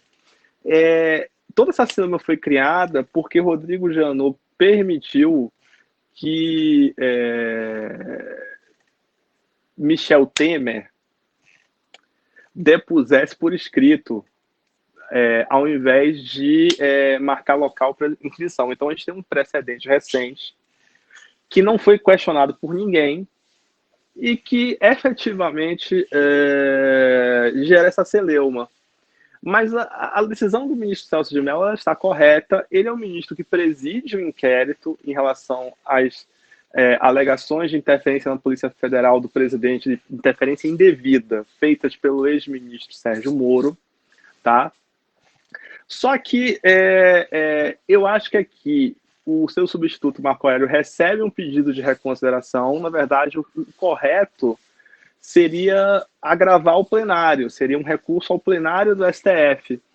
Então, como já se poderia recorrer ao plenário, o Marco Aurélio, por bem, adia o depoimento para evitar maior celeuma e decide levar a questão ao plenário para que se tenha uma decisão definitiva se o padrão é aquele que está no Código de Processo Penal ou se vai se prolongar ou se vai se tornar a regra o precedente que se abriu ao ex-presidente Michel Temer, tá?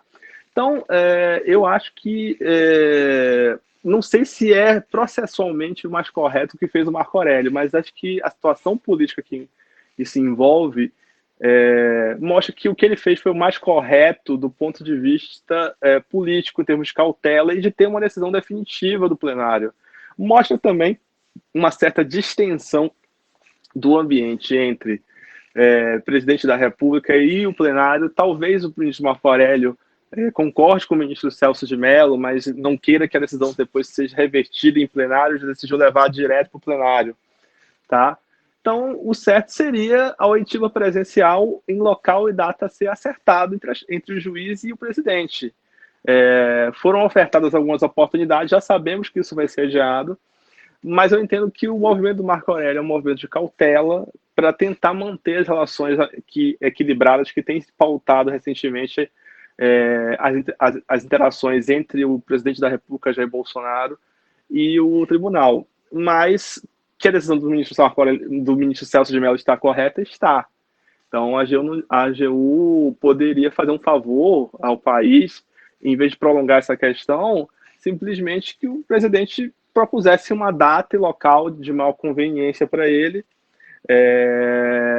e fosse presencialmente, e não esses 3 aqui que você me deu não servem, mas dia tal eu quero e eu tenho direito pelo Código de Processo Penal de ajustar isso de acordo com a minha agenda, até porque eu sou o mandatário, eu sou o principal mandatário da nação do ponto de vista político.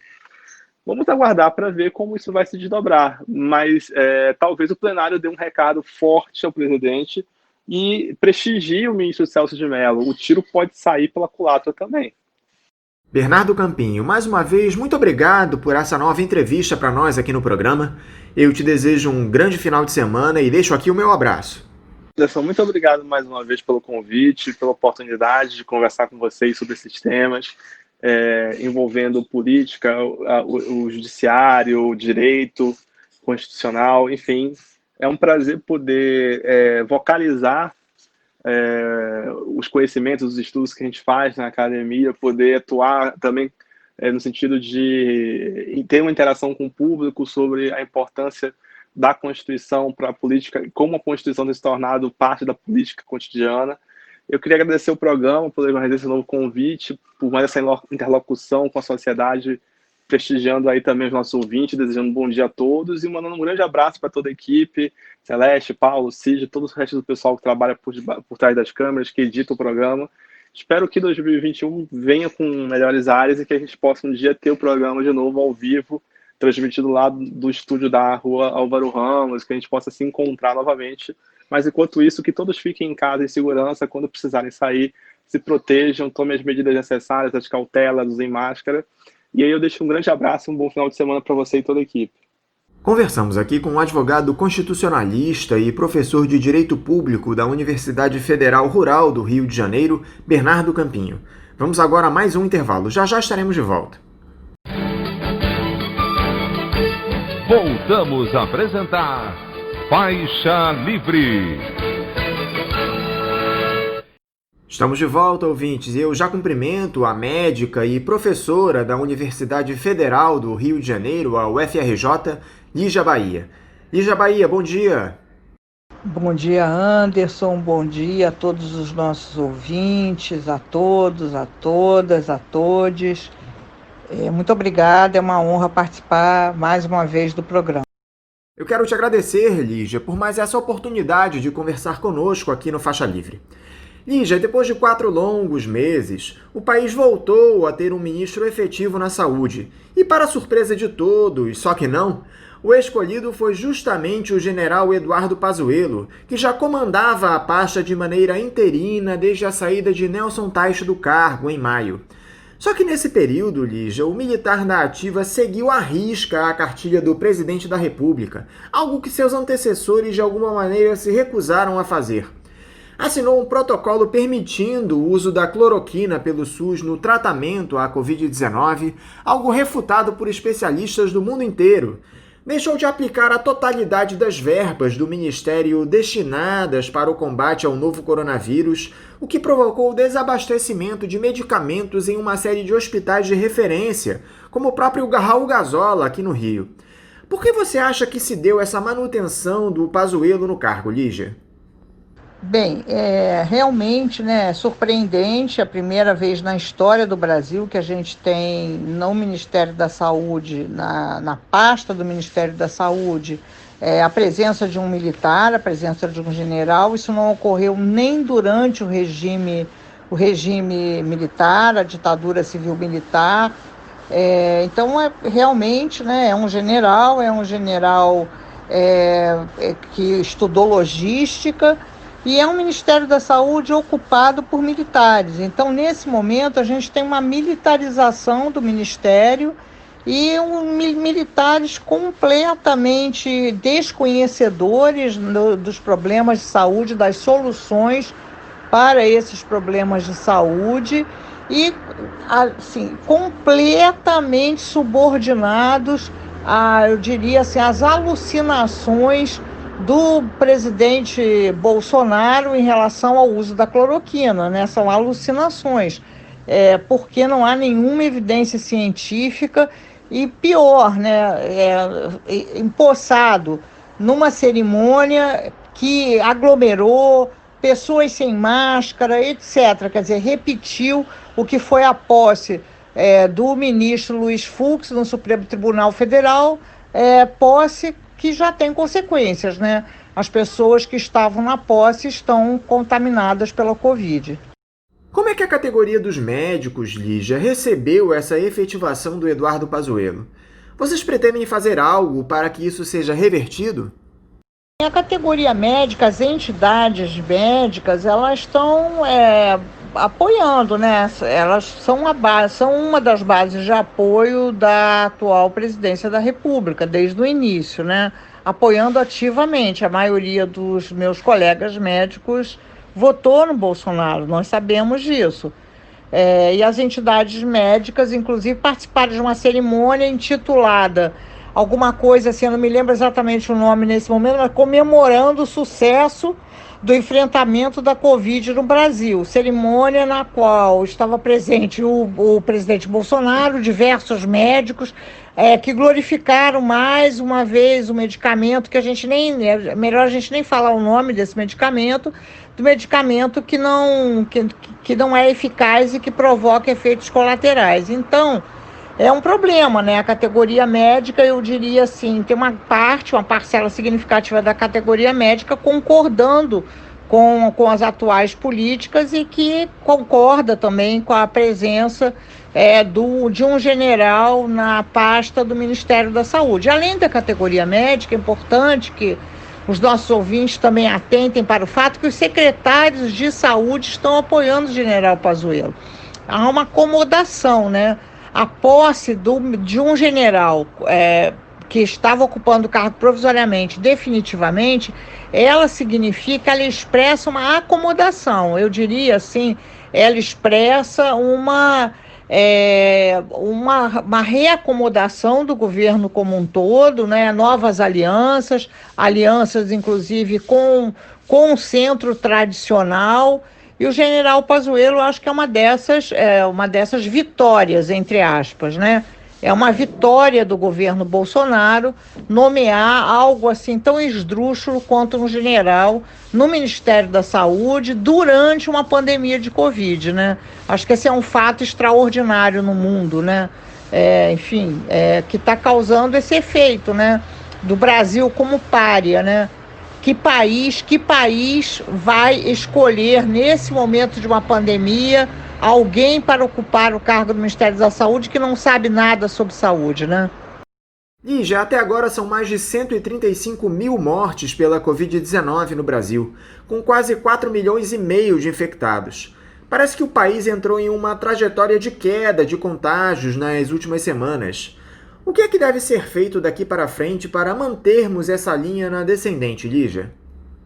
Na verdade, sim, a gente tem uma queda, é importante que a gente registre essa queda, mas é uma queda pequena, né? O nosso patamar de transmissão e de óbitos é alto ainda, né? Bem alto. Então, a gente tem 135 mil mortos, a gente continua ocupando um lugar super destacado, né? Um lugar macabramente destacado no ranking dos países com a maior taxa de letalidade e continua com um padrão de transmissão elevado, não é? Então, o que a gente precisa fazer? Primeiro, a gente precisa examinar muito bem ainda as pessoas que estão quarentenadas, né? Que parcela da população ainda preserva algum grau de proteção, né? As pessoas que não estão andando em transporte coletivo, lotados, etc., né? O que a gente precisa fazer? A gente precisaria, né? Assim, agora vou usar o verbo na condicional, a gente precisaria testar, né? Porque já que tem uma parcela grande da população na rua, a gente precisaria testar. Por exemplo, para a volta às escolas, a gente precisaria ter estratégias, né? Acionar as estratégias de testagem, tentar proteger quem é sintomático e quem tem a doença, né? Das pessoas que não têm, das pessoas, enfim. Então, separar, tentar manter isolamento para os casos que testem positivo. Isso seria super importante agora, né? Entretanto, não é isso que está acontecendo. O que está acontecendo é uma polarização, abre, não abre, em relação às escolas, né? Para a gente ser bem objetivo, abre, não abre, abre, não abre. Na realidade, o que ocorre é que as escolas que nós temos não têm água, os banheiros das escolas são completamente despreparados. Então, eu sugiro que a gente tente um pouco se afastar dessa armadilha do abre, não abre, e a gente tentar, assim, vamos reformar as escolas, né? Vamos empreender, vamos tentar juntos, né? Ter um movimento social, que seja um movimento social, não de volta àquele normal, né? Aquele normal já era um normal desigual, já era um normal no qual jovens, negros, etc., perdiam suas vidas por balas perdidas, né? Queremos escolas escolas com laboratórios de ciência, escolas com janelas abertas, e queremos que as crianças possam ir à escola sem serem vitimadas por balas, né? Então, esse é um movimento que nós precisamos fazer, né? Esse movimento difícil porque, na realidade, nós estamos acuados o tempo todo por uma direita, né? Uma direita muito violenta, uma direita destrutiva, uma direita que não respeita a vida. Mas, nesse caso, nossas estratégias têm que ser de preservação da vida, né? E as estratégias de preservação da vida, elas exigem isso, né? Paciência e compreensão, uma compreensão, eu acho, diria assim, muito refinada do que está acontecendo nesse momento, né? Agora, essa reabertura gradual das atividades tem provocado uma série de polêmicas, especialmente a possibilidade que se coloca de retomada das aulas presenciais. Uma série de estados estão discutindo isso. Aqui no Rio de Janeiro, a Justiça teve de intervir para evitar o retorno dos trabalhos em sala. Aliás, houve várias decisões distintas de diferentes magistrados a respeito do tema. Há muitas pressões nesse sentido. Você acha que já é hora de as aulas presenciais serem retomadas, Lígia? Muita gente tem alegado que a falta de interação com as outras crianças em sala tem provocado problemas psicológicos nos estudantes. Vale o risco do retorno às aulas por conta desse aspecto, Lígia? Vou tentar responder assim, objetivamente. Eu considero que não é momento de volta às aulas no Rio de Janeiro. Entretanto, é preciso que a gente planeje essa volta às aulas. E é preciso que haja interação com as crianças. Então, veja, assim, é preciso que a gente seja muito criativo, não é? O que está acontecendo é que a crise sanitária, né, se sobrepõe uma crise educacional. As crianças estão há mais de 6 meses fora da escola. E as escolas são o nosso templo, né? As escolas são um templo que o Brasil tem que consagrar, né? As escolas são o que nós temos de mais importante no país, não é?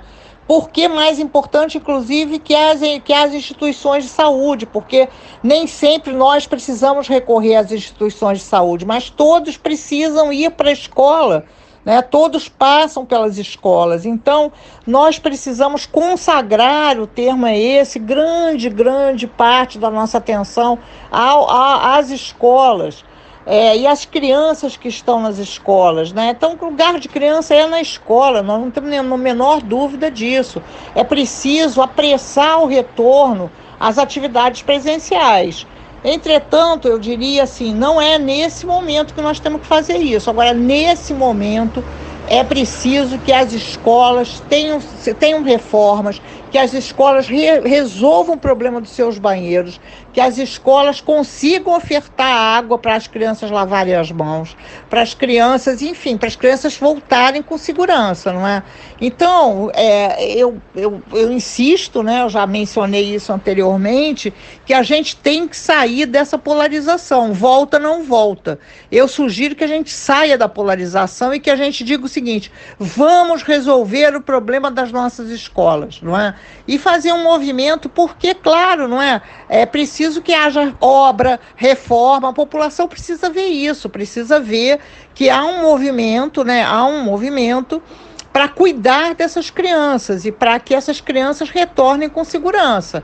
Não é? O que está acontecendo é um pouco assim, nada, né? Nada está acontecendo. Inclusive, há colégios que resolveram não fazer nada, sequer atividades remotas. Então, isso é muito grave, sim. Há crianças com problemas, assim, crianças que perderam seus parentes por Covid, situações muito tristes. E é claro que todos nós sabemos que criança precisa conviver com criança, né? E esse espaço de convivência da escola é insubstituível. Então, o apelo né, como ocorre na universidade. A universidade hoje não tem um retorno presencial. Nós estamos ministrando aulas remotas. Mas a minha grande preocupação é a reforma arquitetônica das salas de aula da universidade, né? São salas com ar-condicionado, são salas com pouca ventilação. Então, como é que nós vamos resolver isso? Como é que vai ser o retorno presencial, né? Nós precisamos preparar esse retorno presencial. O governo federal não para de nos surpreender, Lígia. Antes mesmo de ser indicado titular no Ministério da Saúde, o general Pazuello nomeou um veterinário, o senhor Laurício Monteiro Cruz, para o cargo de diretor do Departamento de Imunização e Doenças Transmissíveis, o que evidentemente foi alvo de uma chuva de críticas. Teve gente dizendo que um paraquedista nomeou um médico de animais para comandar a vacinação da Covid-19. Qual é a sua análise para essa escolha, Lígia? Não havia gente mais capacitada no país para exercer essa função? Também respondendo objetivamente, havia pessoas mais capacitadas no país para ocuparem essa função, não há dúvida, né? Nós temos um Programa Nacional de Imunização desde 1970, nós temos pesquisas sobre imunização, nós temos virologistas, nós temos, enfim, tanto na área da pesquisa quanto na área da implementação de campanhas de vacinação, pessoas extremamente qualificadas. Não foi essa a escolha do general Pazuello, que era ministro interino da Saúde. Entretanto, isso já se tornou até objeto de piada, né? Um veterinário ocupando esse cargo, seria assim, agora vai ter imunização de rebanho, né? Finalmente teremos imunidade de rebanho porque se trata de um veterinário. Eu diria assim, olha só, a gente precisa separar esse joio desse trigo, né? Veterinários podem ser extremamente competentes, né? Há veterinários na história do Brasil que são exímios pesquisadores. Então, eu diria assim, nenhum preconceito contra veterinário. Nós não devemos ser preconceituosos. O problema não é ele ser veterinário. O problema é que ele é um profissional desqualificado para ocupar essa função. Ele poderia ser um veterinário qualificado, não é. Não é? Só para a gente, então, eu diria assim, a gente não ter esse preconceito, né? Há veterinários que são assim, importantíssimos, a trajetória desses veterinários integra a história da saúde pública brasileira.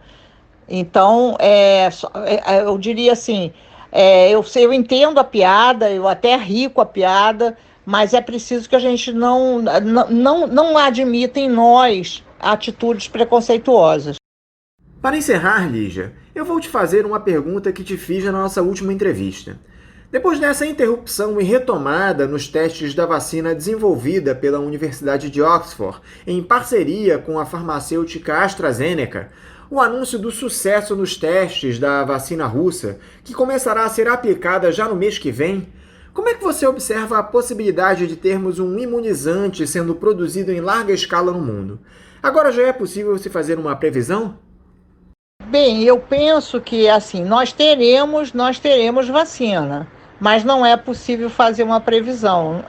Todas as previsões que assim, anunciam que a vacina ela já estará disponível, por exemplo, em novembro, né? O presidente Trump anunciou que em novembro haverá vacinação nos Estados Unidos. Elas estão sendo desmentidas, né? De fato, a vacina russa vai ser testada, não é? É preciso que se entenda o que vai acontecer com a vacina russa. Não vai haver uma vacinação da população inteira, né? Haverá um teste populacional grande, né? Mas não é ainda uma vacina disponível para que toda a população do planeta possa usufruir dos seus benefícios, né? Uma primeira vacina, uma primeira geração de vacinas, ela sempre ela tem uma eficácia menor do que a da segunda geração, do que a da terceira geração. A quarta geração de uma vacina, ela começa a ter maior eficácia, não é? Então, tudo isso a gente tem conversado, a gente tem procurado alertar, porque senão a gente acaba criando uma outra polarização, não é? Dentre os cloroquinistas e os vacinistas, né? Assim, nem a cloroquina nem faz nenhum milagre, a vacina é diferente, a vacina tem eficácia, né? A vacina terá eficácia, mas ela também não é uma bala de prata. Isso significa que nós teremos que continuar usando máscaras, nós teremos que manter medidas de distanciamento social e nós teremos que continuar controlando, tendo atividades de vigilância epidemiológica para controlar casos, não é? Para impedir que haja, então, um recrudescimento da pandemia. Isso é muito importante, né, que a gente consiga divulgar para a gente não ser assim, o avesso da moeda, né? Uma moeda do lado avesso. A principal medida de controle continua sendo, as principais medidas, as principais estratégias continuam sendo as estratégias populacionais, né? Esses cuidados que nós temos que ter, lavar as mãos, trocar as roupas quando nós chegamos da rua, enfim, todas essas medidas elas têm que continuar preservadas, né? E as máscaras, né? Então, assim, certamente, eu acho que o uso de máscaras está demonstrando há evidências da importância do uso de máscaras. Então, por favor, não deixem de usar máscara, né? Não tirem as máscaras, não usem as máscaras no queixo, permaneçam com as máscaras, embora muitas pessoas se sintam incomodadas, etc., mas nós vamos ter que nos acostumar. Lígia Bahia, mais uma vez, muito obrigado por essa honra de dialogar conosco aqui no Faixa Livre. Eu te desejo um ótimo final de semana e deixo o meu abraço. Olha, eu é que agradeço muito mais essa oportunidade de estar aqui no Faixa Livre. É muito bom, muito importante que a gente mantenha esse contato, né, esse diálogo. Eu sei que o Faixa Livre tem sido realmente uma arena muito importante, né, de debate, de divulgação. Então eu não só parabenizo, né, porque eu acho que nós estamos juntos, né, e é importante que a gente permaneça junto, e agradeço muito a oportunidade de ter mais uma vez participado do programa. Bom final de semana. Conversamos aqui com a médica e professora da Universidade Federal do Rio de Janeiro, a UFRJ, Lígia Bahia. E vamos encerrando a edição de hoje do Faixa Livre, convidando todos vocês para na próxima segunda-feira, a partir das 8 da manhã, nosso novo horário, às segundas, estarem conosco novamente aqui na Rádio Bandeirantes 1360 AM para mais uma edição do programa. Um ótimo final de semana a todos vocês e até lá!